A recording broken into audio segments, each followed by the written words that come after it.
Salut la gang du AK Show. Aujourd'hui, Manu Lemire avec vous. Je vais d'ailleurs être avec vous live en personne, 16 janvier à Paris, 18 janvier à Nantes, 20 janvier à Lyon. Mais pour aujourd'hui, je vous parle de l'art de devenir chanceux.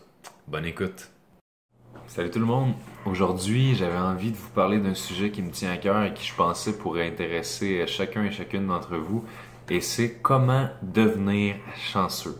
Parce que s'il y a bien une chose qu'on veut dans la vie, c'est avoir de la chance. Parce qu'évidemment, quand tout nous tombe tout le temps sur la tête, quand on a l'impression que les malheurs se succèdent, c'est difficile de garder confiance en soi, c'est difficile de continuer de croire en nos objectifs quand il y a des séries de malheurs qui nous arrivent. Donc aujourd'hui, j'aimerais partager avec vous comment j'ai fait dans ma vie pour devenir quelqu'un d'extrêmement chanceux. Parce que c'est possible de le faire concrètement et vous aussi vous pouvez le faire. Donc, la première des choses pour devenir chanceux, c'est l'environnement. Donc, ce que je veux dire par là, c'est dans quel contexte est-ce que tu vas te placer si tu souhaites devenir chanceux? Est-ce que tu vas te tenir, par exemple, avec des gens qui réussissent bien dans la vie ou tu vas te tenir avec des gens qui échouent en permanence et qui constamment vont se plaindre de leurs problèmes, vont se plaindre de leurs échecs et de tout ce qui ne va pas dans leur vie? On est des aimants à succès, à échec, à positif. On est des aimants. Donc, ce que tu vas attirer à toi va être en grande partie ce qui va être près de toi. Donc, si tu fais le choix volontaire de te tenir avec des personnes qui vont te tirer vers le haut, tu as beaucoup plus de chances de devenir chanceux que si tu te tiens avec des personnes qui sont en train de toujours te traîner vers le bas. Donc ça, c'est vraiment important au niveau de l'environnement. Ça va fonctionner même sur le plan alimentaire. Si tu te tiens avec des personnes qui sont en forme, en santé, qui mangent bien, qui prennent soin d'elles, tu vas voir qu'inévitablement, tu vas avoir tendance à avoir des répercussions dans ta vie, toi aussi. Et l'inverse est aussi vrai. Si tu te tiens avec des personnes qui n'ont pas nécessairement une bonne hygiène de vie, qui n'ont pas une bonne éthique de discipline, qui ne se prennent pas en main, qui ne restent pas en forme, ça pourrait réussir à t'affecter inévitablement parce qu'on est des aimants, on attire tout ça.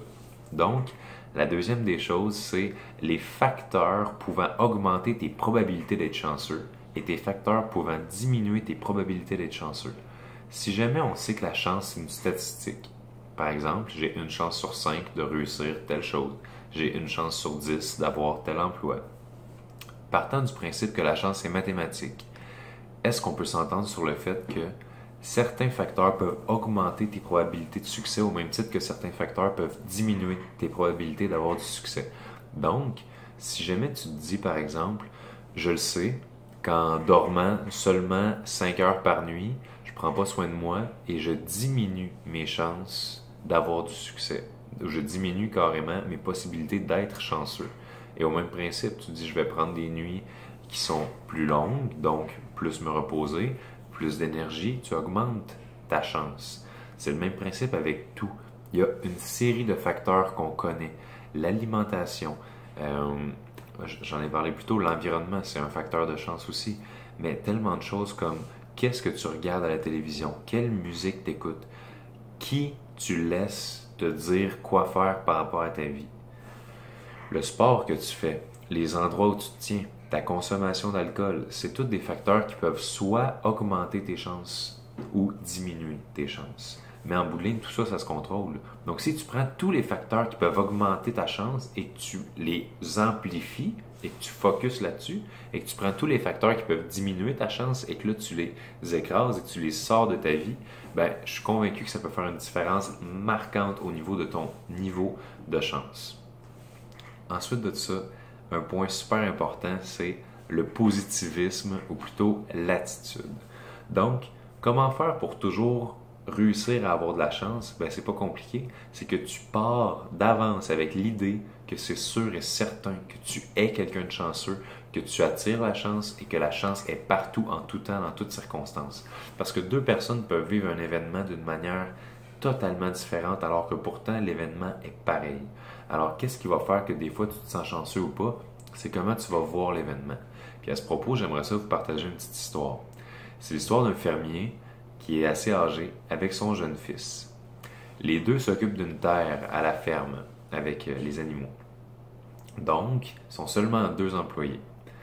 Un jour, leur seul cheval, celui qui tirait les charrues, celui qui les aidait à labourer la terre, s'éloigne et s'enfuit, casse la clôture et part dans la montagne.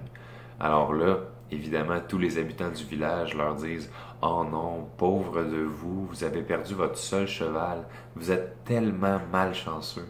Et là, le vieux fermier, plein de sagesse, répond: «Chance ou malchance, je l'ignore.» Donc, le temps passe, et là, quelques jours plus tard, un nuage de poussière à l'horizon, et là, qu'est-ce qu'on voit arriver? Le cheval qui s'était enfui, mais qui ramène d'autres chevaux sauvages avec lui à la terre du fermier. Donc là, tout le monde dans le village: «Wow, on pensait que vous étiez malchanceux, mais finalement, vous êtes très chanceux, vous avez plein de nouveaux chevals.» Encore une fois, le fermier: «Chance ou malchance, je l'ignore.» Donc, les temps passent, et pendant que le jeune fils du fermier essayait de dompter les nouveaux chevaux sauvages, ben, il a reçu un coup de patte et s'est cassé la jambe.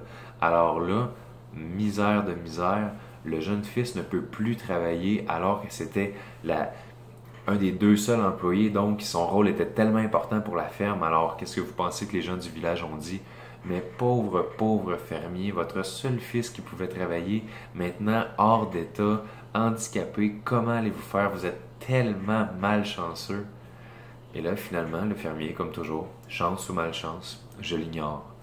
Donc, les temps passent, et peu après, la guerre éclate, et les soldats passent dans les villages recruter tous les jeunes hommes qui sont aptes à aller au combat.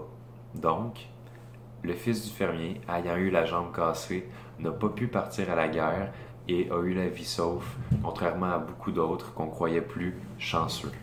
Mais encore là, le fermier, ne connaissant pas la fin de son histoire, chance ou malchance, je l'ignore. Alors, c'est le même principe pour vous.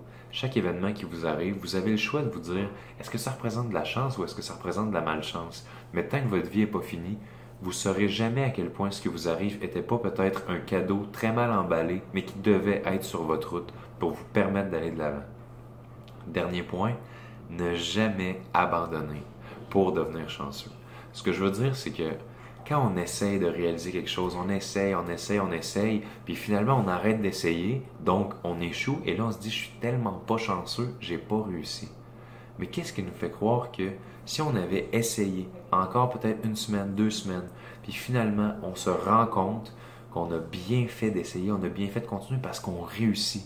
Et là, qu'est-ce qu'on se dit? Waouh, je suis vraiment chanceux.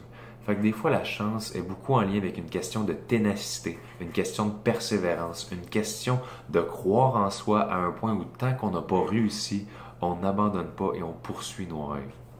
Alors là-dessus tout le monde, j'espère que cette courte capsule aurait pu vous aider à découvrir certains petits trucs pour devenir plus chanceux. Vous allez voir, la vie est vraiment plus belle quand on commence à l'être, et je vous souhaite à tous et à toutes là-dessus une excellente semaine pleine de chance. Bye bye tout le monde.